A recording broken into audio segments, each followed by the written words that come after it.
चलिए स्टूडेंट्स, तो question number 3 करते हैं 3.2 का। ठीक है, इसमें वर्ड प्रॉब्लम्स दे रखी हैं आपको और वर्ड प्रॉब्लम से पहले इक्वेशन बनानी है और फिर सॉल्व करना है। ठीक है, चलिए कह रहे the difference between two number is 26। क्या बोलता रहता है यार ये। कह रहे डिफरेंस जो है, डिफरेंस मतलब दोनों का, दो नंबर है आपके पास मान लो, दोनों का डिफरेंस मतलब माइनस करने पे कितना आता है, दोनों नंबर्स को 26 आता है। One number is 3 times the other, find them. ठीक है, देखते हैं क्या करते हैं।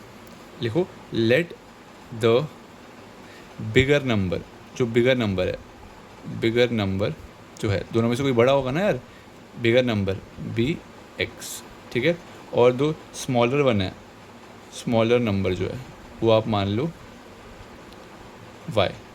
अब ध्यान से सुनना, कह रहे हैं कि डिफरेंस, दोनों नंबर का डिफरेंस, ये पहला नंबर है और ये दूसरा नंबर है, दोनों का डिफरेंस मतलब दोनों को सब्ट्रैक्ट करना है, एक्स माइनस वाई। तो कितना आंसर आ रहा है 26। किसी के मन में आएगा कि x माइनस वाई किया, y माइनस एक्स क्यों नहीं किया। बेटा बिगर नंबर में से स्मॉलर नंबर माइनस करोगे ना, बड़े वाले में से छोटा माइनस करोगे। तो ये पहली इक्वेशन आ गई। ठीक है, तो हमें ये बात दिमाग में रखो कि x को हमने बिगर लेट किया है। क्या आप y को बिगर लेट कर सकते थे? हाँ करो, कोई आंसर में फ़र्क नहीं आएगा, आंसर सेम आएंगे। ठीक है, one number is 3 times the other, मतलब जो बड़ा वाला नंबर है वो 3 गुना है छोटे वाले के। तो बड़ा वाला जो है x और ये जो y, ठीक है, कौन सा बड़ा है इसमें से, x बड़ा था या y बड़ा था? बिगर तो अपने x को माना है, तो x ऑलरेडी बड़ा है ना, यानी कि ये दोनों इक्वल तो है नहीं, ऑब्वियस है ना। ये बड़ा है और ये छोटा है। जब ये नंबर ऑलरेडी बिग है, जब ये ऑलरेडी बिग है आपकी इक्वेशन में, तो आप 3 किधर मल्टीप्लाई करोगे, इधर मल्टीप्लाई करोगे। 3 टाइम्स है, 3 प्लस 3 नहीं है, 3 टाइम्स है, 3 गुना, 3 गुना। ठीक है, तो 3 टाइम्स का मतलब है 3 इधर मल्टीप्लाई करोगे, क्योंकि छोटे वाले में 3 से मल्टीप्लाई करोगे तभी तो आंसर आएगा। ठीक है, एक एग्जाम्पल दूँ जल्दी से। मान लो मेरी एज है 30 और आपकी एज है 10। अगर मुझे अपनी और आपकी एज को इक्वल करना है, मेरी एज को और आपकी एज को इक्वल करना है, तो आप 3 इधर मल्टीप्लाई करोगे कि 3 इधर मल्टीप्लाई करोगे? ऑब्वियसली बात है, मैं 3 टाइम्स दूँ आपके, तो आप में मल्टीप्लाई होगा 3। ठीक है, वैसे सेम लॉजिक यहाँ पे। तो एक इक्वेशन आपकी ये आ चुकी है और एक इक्वेशन आपकी ये आ चुकी है।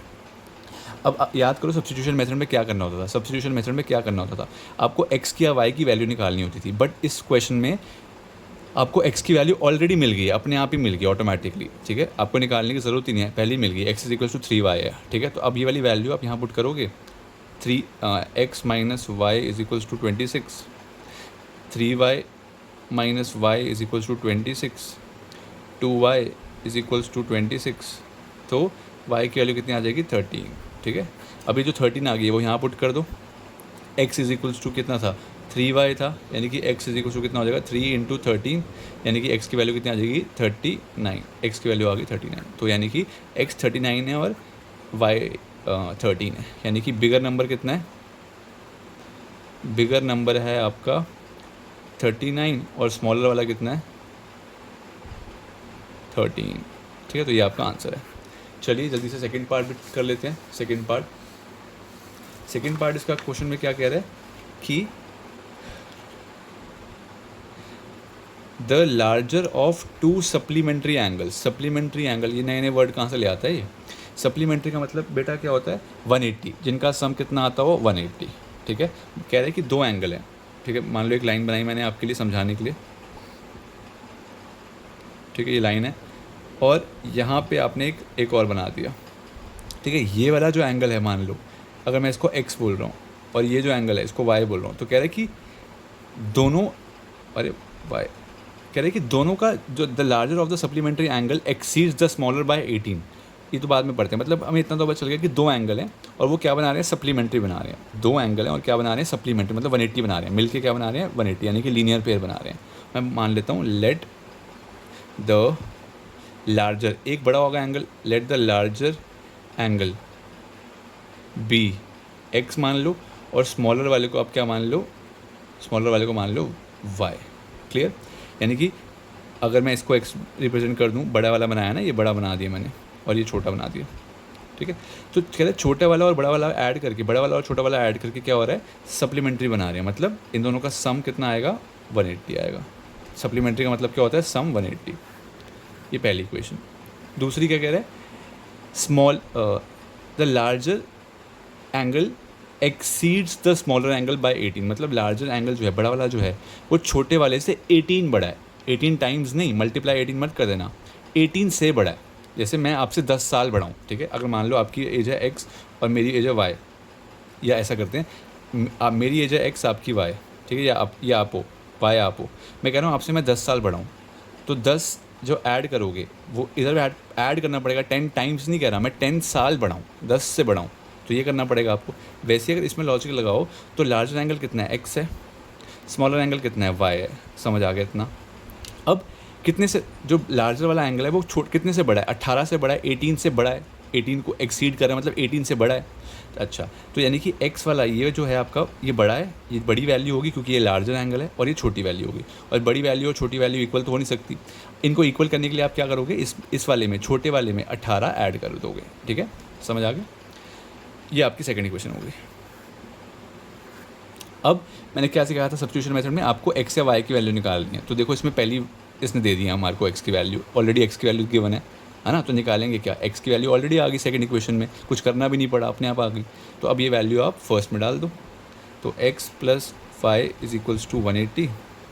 x की जगह क्या डालोगे, ये पूरा y प्लस 18, ठीक है, y plus 18 plus y is equals to 180। y plus y कितना होता है, 2y is equals to 180 minus 18 हो जाएगा, 2y is equals to 180 minus 18 कितना होता है, आई गेस 162, और y की वैल्यू कितनी होती है, 2 से डिवाइड जाएगा तो 81। अब ये y आ गया, अब ये वाली y की वैल्यू फिर से x निकालने के लिए निकाल लो, यूज़ कर लो, चाहे तो आप यहाँ भी डाल सकते थे, चाहे आप यहाँ भी डाल सकते थे, बात एक ही है। तो x इज इक्वल्स टू क्या है, y प्लस 18, तो y की वैल्यू कितनी है, 81 प्लस 18, आंसर आ गया 99, ठीक है, x की वैल्यू आ गई 99, x आ गया और y आ गया। तो यानी कि लार्जर एंगल कितना है आपका, लार्जर एंगल है, लार्जर एंगल जो है वो आपका कितना है 99, और स्मॉलर एंगल कितना है आपका, छोटा वाला एंगल कितना हो गया 81, ठीक है। तो इन दोनों का सम कितना था, 180 था, आप चेक भी कर सकते हो। तो ये सेकंड पार्ट था, ठीक है। नेक्स्ट जो क्वेश्चन है थर्ड पार्ट हम करते हैं, ठीक है। थर्ड पार्ट अगर आप देखें तो कह रहे हैं the coach of cricket team by 7 bats, एक कोच है 7 बल्ले खरीद के लाता है और 6 गेंदे खरीद के लाता है 3800 में। अच्छा, फिर उसको और ज़रूरत पड़ती है तो फिर वो 3 बैट खरीद के लाती है और 5 बॉल खरीद के लाती है, कितने रुपए में, इतने रुपए में।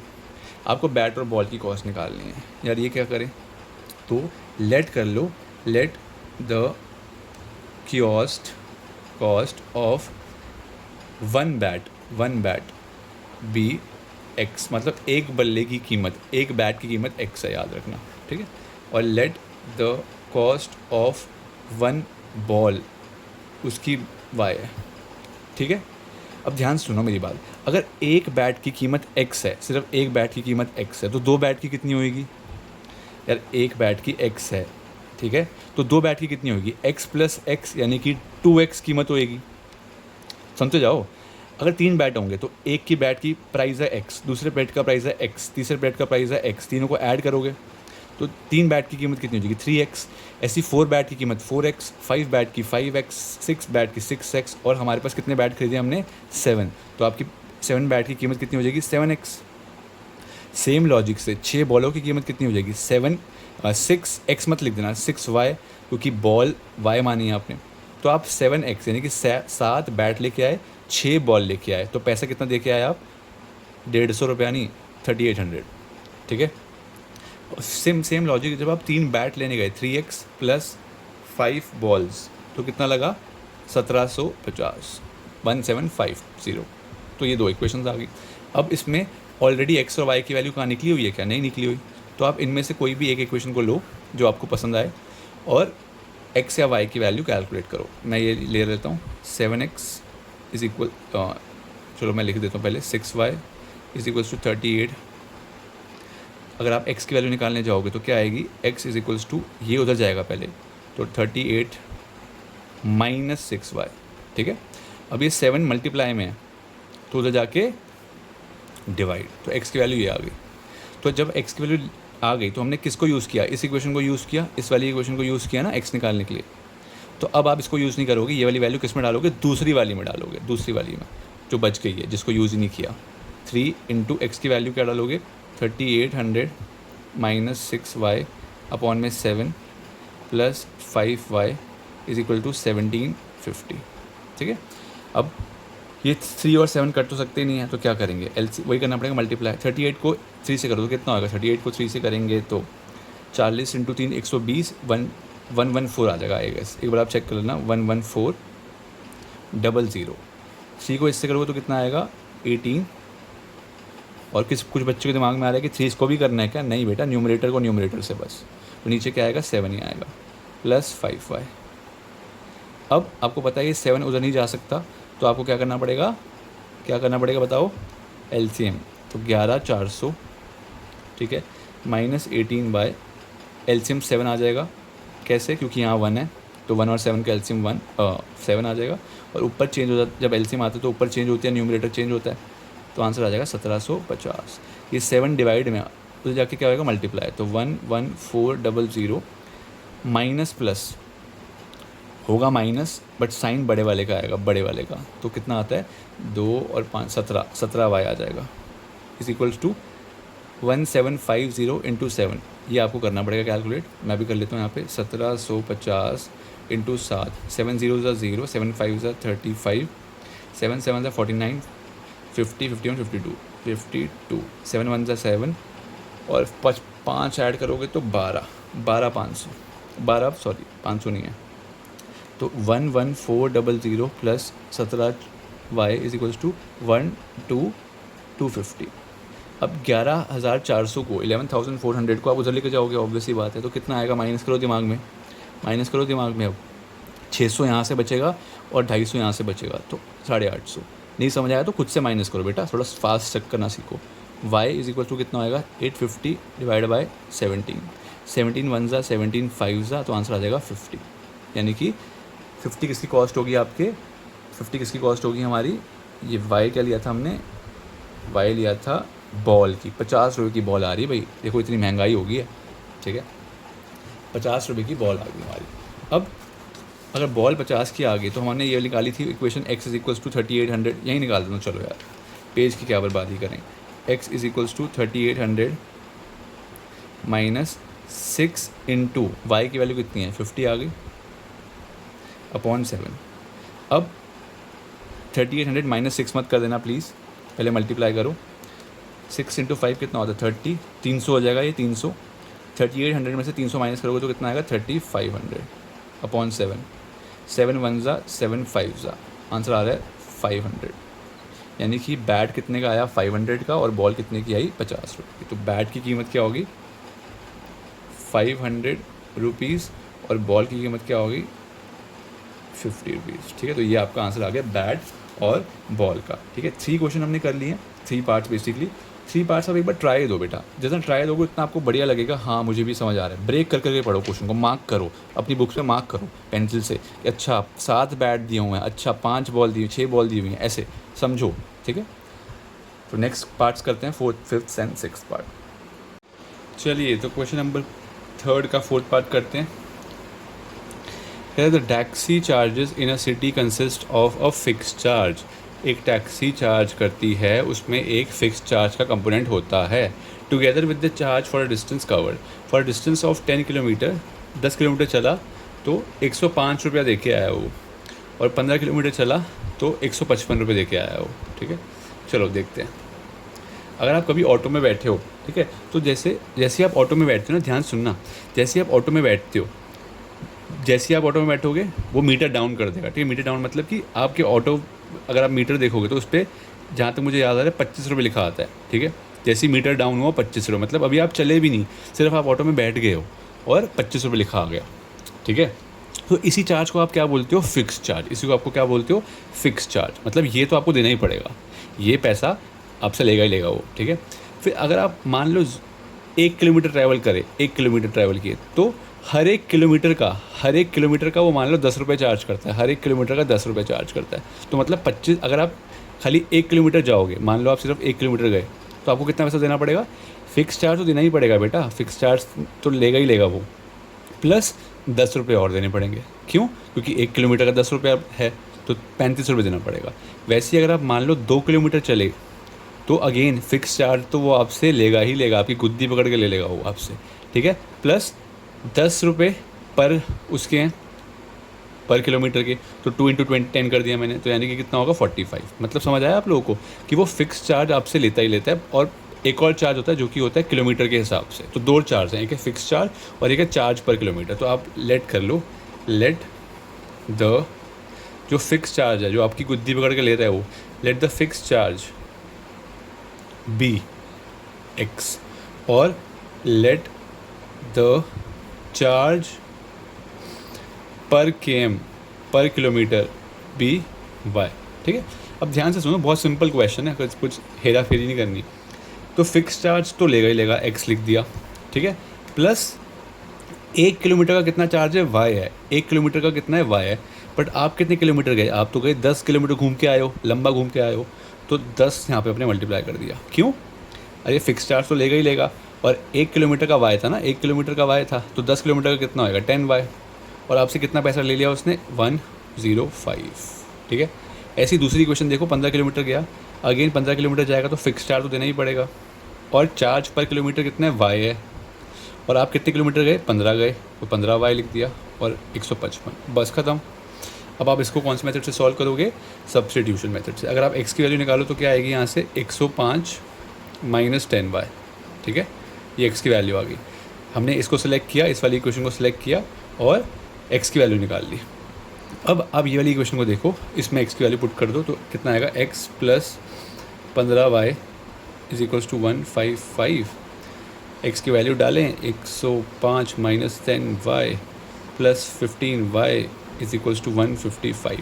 अब क्या करना होता है, वाई को एक तरफ, नॉन वाई को एक तरफ, तो पहले इसको सॉल्व कर लो, कितना आएगा 5 वाई आ जाएगा, और 155 उधर था, ये 105 को उधर भेज दो, 105 माइनस में हो जाएगा, तो वाई 5 वाई की वैल्यू कितनी आ रही है 50, तो वाई की वैल्यू कितनी आ जाएगी 10, ठीक है।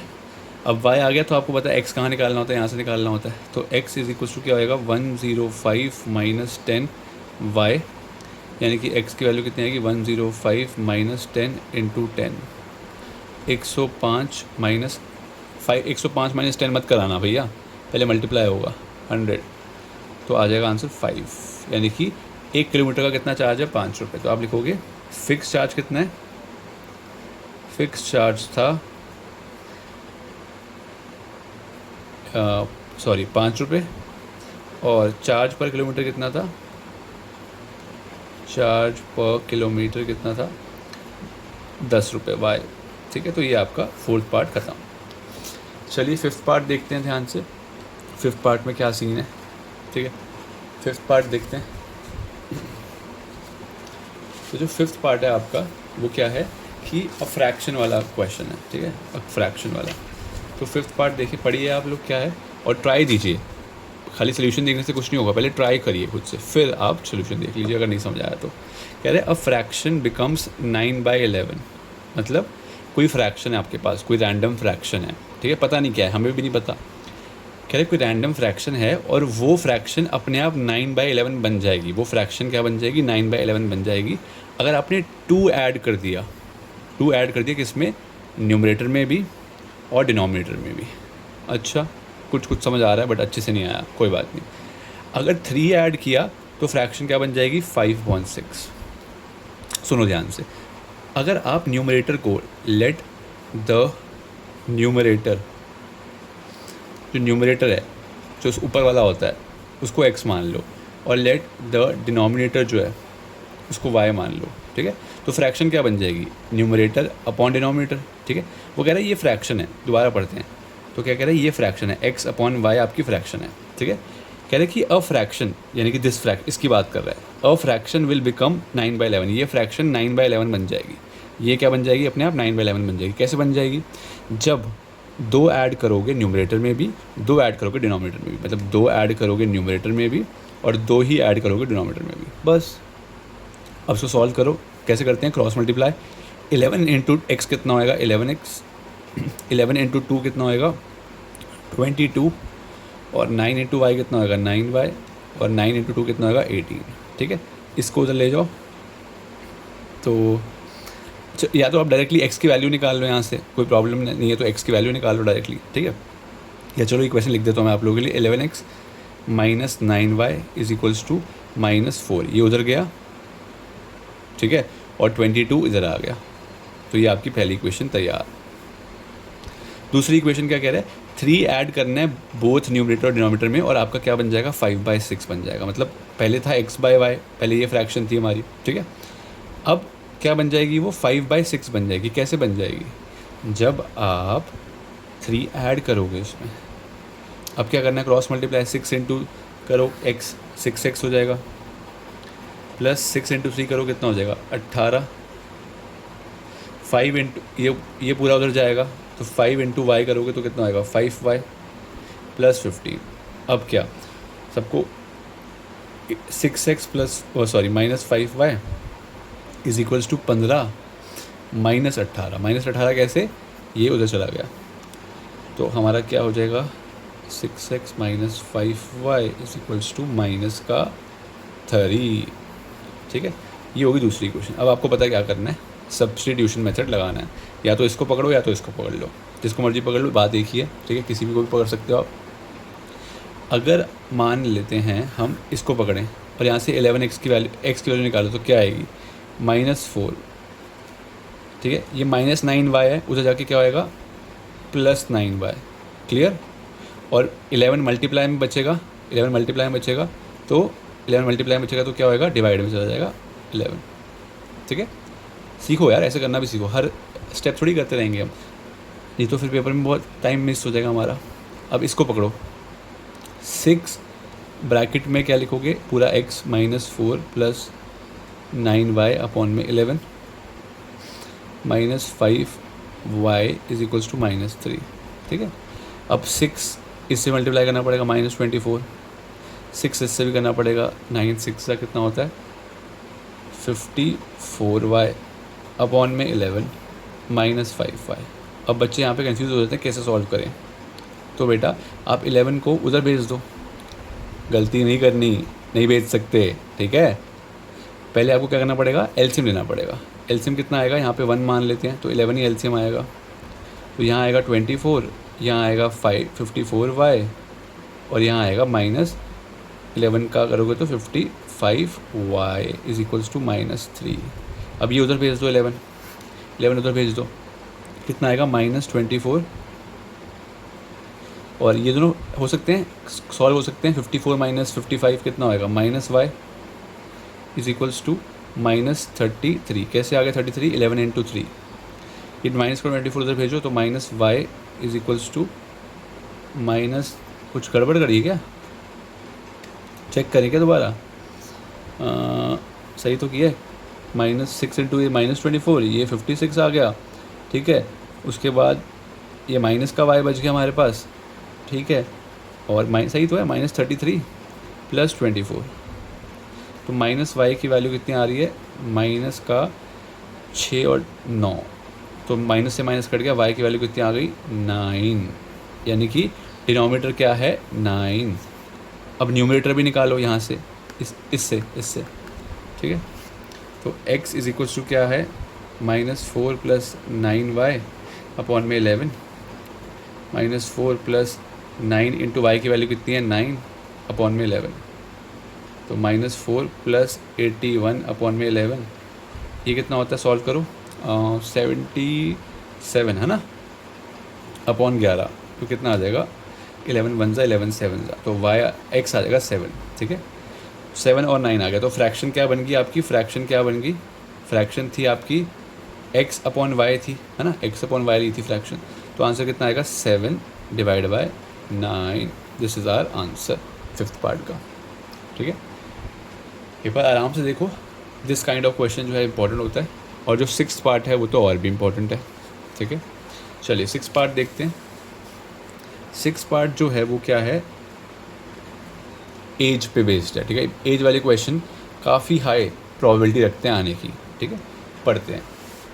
5 years hence the age of Jacob will be 3 times that of his son 5 years ago। अब पहली बात तो ये hence क्या है, hence मतलब फ्यूचर की बात कर रहे हो, कह रहे हैं 5 साल बाद जैकोब की एज अपने बच्चे की एज से 3 गुना हो जाएगी। और 5 ईयर्स अगो मतलब 5 साल पहले की बात करें तो जैकोब एज जो थी वो 7 टाइम्स थी उसके बच्चे की। ऐसे समझ नहीं आएगा, ध्यान से सुनो। पहले आप लो let the age, let the present, आज की age, present age of Jacob, Jacob father है, ठीक है, जैकोब क्या है, फादर है, एक्स मान ली। और let the present age of son, कितनी मान रहे हो, वाई। ठीक है, क्लियर, ध्यान से सुनते रहना तभी मज़ा आएगा। अब 5 साल बाद की बात करें तो मैं लिख देता हूँ 5 ईयर्स हेंस, मतलब 5 साल बाद की बात हो रही है।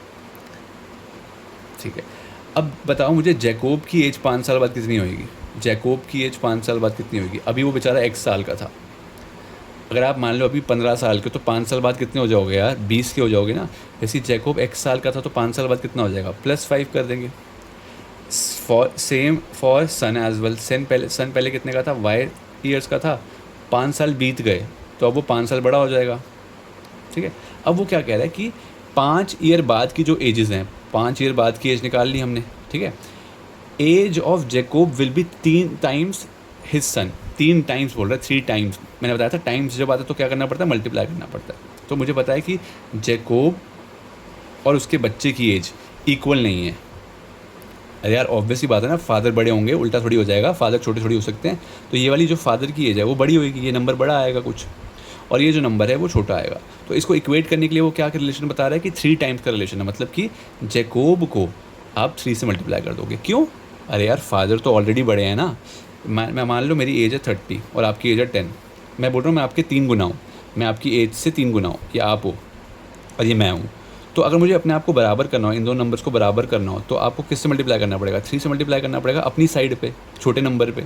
सेम लॉजिक यहाँ भी अप्लाई करो, बच्चे में 3 मल्टीप्लाई करना पड़ेगा। ठीक है, तो क्या आएगा, x + 5 = 3y + 15।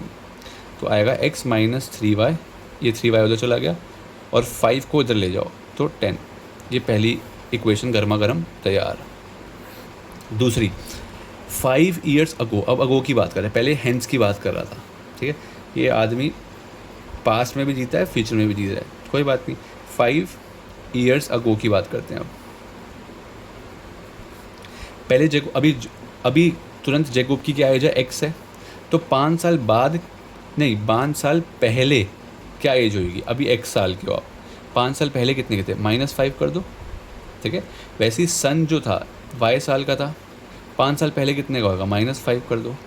ठीक है, अब जो उनकी 5 ईयर्स अगो वाली एजेस हैं उसमें क्या रिलेशन है, जैकोब जो था वो 7 गुना था, 7 टाइम्स था। कितना टाइम्स था, 7 गुना, मतलब कि फादर जो थे उनकी एज 7 गुना थी अपने बेटे से। तो मतलब अगेन मुझे इनको इक्वल करना पड़ेगा, x - 5 = y - 5। ठीक है, ऑब्वियस सी बात है, ये इक्वल तो है नहीं, इनकी एजेस इक्वल है नहीं, ये फादर थे ये सन था, फादर और सन की एज इक्वल नहीं है, ऑब्वियस सी बात है। ठीक है, तो क्या रिलेशन है, 7 टाइम का रिलेशन है। ऑब्वियस सी बात है, ये वाला नंबर बड़ा है, फादर की एज बड़ी होगी और ये छोटा है। तो इनको इक्वेट करने के लिए आप क्या करोगे, 7 मल्टीप्लाई कर दोगे बच्चे में। बच्चे में क्यों, क्योंकि अभी तो रीज़न बताया बेटा आपको, जैसे मेरी आपकी एज है, मेरी एज है 70, बुढ़ा कर दो मुझे, ठीक है, और आपकी एज है 10। अब हमारे एज में 7 टाइम्स का रिलेशन है, तो 7 नंबर जो है वो कहाँ मल्टीप्लाई होगा, आपकी एज में मल्टीप्लाई होगा ना, क्योंकि आप छोटे हो। ठीक है, तो ये 7 मैंने बच्चे के एज में मल्टीप्लाई कर दी, तो क्या आएगा, x - 5 = 7y - 35। तो x - 7y, ये उधर जाएगा माइनस का 5, तो -35 + 5 कितना आ जाएगा, ये x - 7y = -30। ठीक है, 2 इक्वेशन आ गई हैं आपके पास। ठीक है, अगर 2 इक्वेशन आ गई हैं, अब आपको पता है सॉल्व कैसे करना होता है।